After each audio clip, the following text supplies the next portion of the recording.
And Jude, you're first up for this.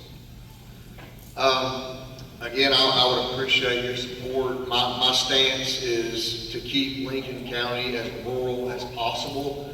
The growth needs to be here, but it needs to be done in a strategic way that the county can benefit without interfering or encroaching on the agricultural lands. That's really one of my biggest things. He was talking about the comprehensive growth plan and the growth map, which I've looked at very. A lot of the planned growth areas are well outside the city limits of Fayetteville. By definition of planned growth area is an area that you can expect high density growth. And areas of PGAs that are 15 miles or more from Fayetteville, which would be a difficult area to annex. It's a PGA. By definition, one of the 4 points of a PGA is it's an area that is to be annexed in local future. With those PGAs, a lot of people don't understand that the county is allowed to levy certain taxes in addition to the taxes that are already on the community, just on the people in the planned growth area. The state allows the county to do that. So the people in those PGAs, if this map is approved, those people can have additional taxes levied on them that people outside of PGAs are not paying, which will increase their tax pay just to support the infrastructure for that growth area. So I'm definitely against that and that type of irresponsible growth. Thank you.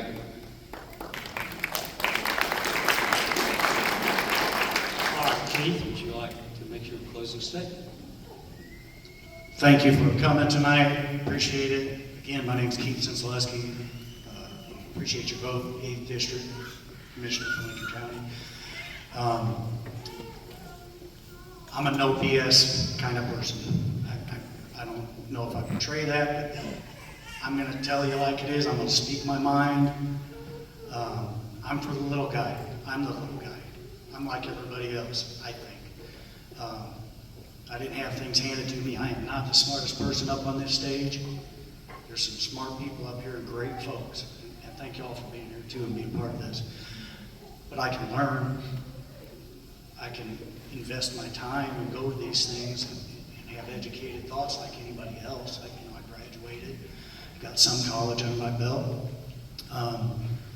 But yeah, I'm for the little guy. There's a lot. It's a big world, and I understand there's growth coming and this and that, and all these political statements and these big fancy buzzwords and all that. But I'm going to tell you how it is. I'm going to tell you, or explain to you what's explained to me in my own words. I'm not going to give you these buzzwords, that some folks use. That's just not me. So if you can get on board with that, I appreciate your vote, and thank you all for being here, and have a great night. All right, Nathan. Once again, Nathan Webb, running for District 6. I would appreciate your vote. I think it's time that we put people in District 6 who care about the people in District 6. I think we have been underserved for way too long, and it's time to restore the trust in our government, get the people's trust back. I think we've lost a lot of that, so those are my goals going forward. So I'm open to talk to anybody, and that's it. Joannie. Okay. As we head into the polls, I ask you to think about what kind of leadership you want. If you're looking for somebody who claims to have all the answers, that's not me. If you're looking for somebody that's just going to let everything fly by, again, that's not me. But if you're looking for somebody that will show up and do work as hard as you need them to, then that is me. I'm going to fight for you. I'm going to be there for you. I'm going to do whatever I can to make right what is wrong.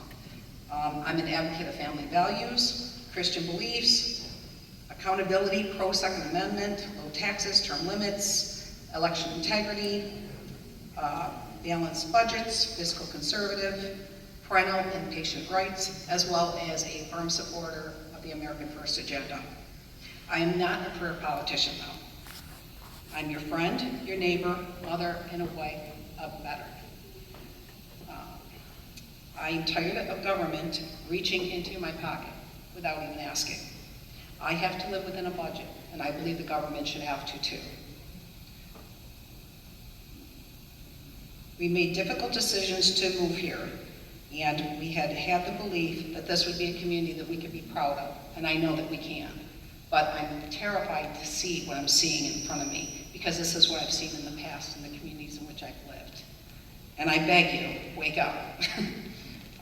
I believe in protecting our constitutional rights, including the right to bear arms, support owner right, I already said that.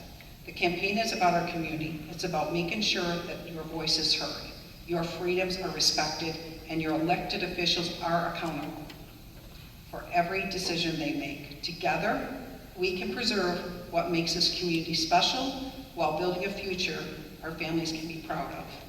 I would be honored to earn the trust and respect and support of your vote. Thank you, and God bless you. All right, Brandon.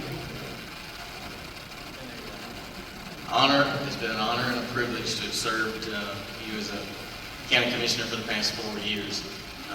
It's a task that my family and I really don't take lightly, because it's really been a family event, right? So if I'm at a commission meeting, I've got family that may be at a ball game or a practice or something that I've missed. And so I'd like to thank them for allowing me to do this and actually signing up for me to do it again. Really, there's 5 continued commitments that I'd like to share. One of those is that I'll commit to continue to always share openly. I'll always own it fully, so if I make a mistake, I'll admit to it, give you a plan of how I'm going to fix that and move forward. I'm going to slow down and listen before I take action, so always listening to your thoughts, your opinions, and also listening to the facts that are in front of me at all times. I'm going to keep working as a team, working with our Industrial Development Board, working with all the different entities within the county to be able to really teamwork to make this a future for our families. And then finally, live that Lincoln County way. Be a constant learner, willing to make changes and improve, supporting my neighbors, and taking the time to really risk, to bet on our future.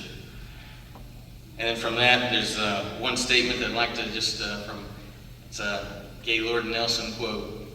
It says, "The ultimate test of a man's conscience may be his willingness to sacrifice something today for future generations whose words of thanks may never be heard." Thank you.